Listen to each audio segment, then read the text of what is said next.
ngayon? Uncomfortable para kay Lara o kasi? Sa akin na kay Lara para rin yun. Kahit yan, hindi dapat gawan. Sa akin mo pagsasama mo, totoong tatay mo, tapos wala na aking kinalaman ng tatay na taksan. Bakit ba? Ikaw naman kinikilala ng tatay mo. Yan ang gusto ko nawala sa'yo. Yes, dahil sa pusukan. Ginagalit mo sa mga kaibigan. Importante sa buhay mo. Kung ano ka ng totoo. Bakit? Ba't kailangan mawala yung galit ko sa dami mo? Ako naman yung sinagtan mo. Ang importante sa akin, kaligalahan ng galit ko. Yun. Yun lang. Mahal. Sino ko ito para kay Lara? Hindi mo kaya tanggapin. Bakit mo na ang gawin ng tatay niya? At ayaw ko nakapagpapagay sa kanila.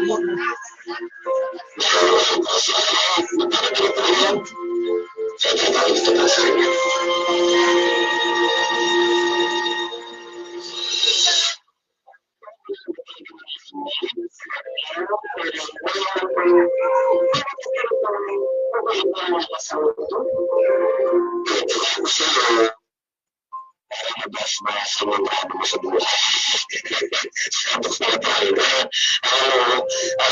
Ang tawag daw ng maraming galit sa puso, sila daw ang maagang namamatay.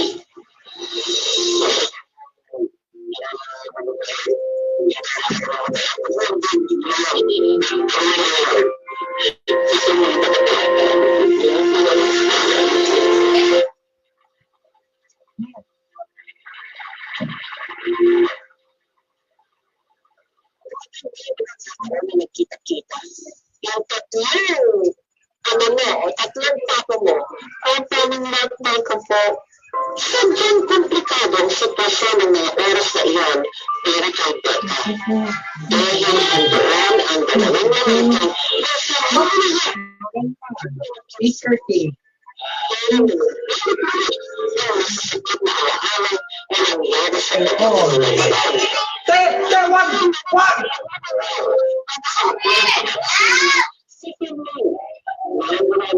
Sama-samahan ng tatlo. Ano naman?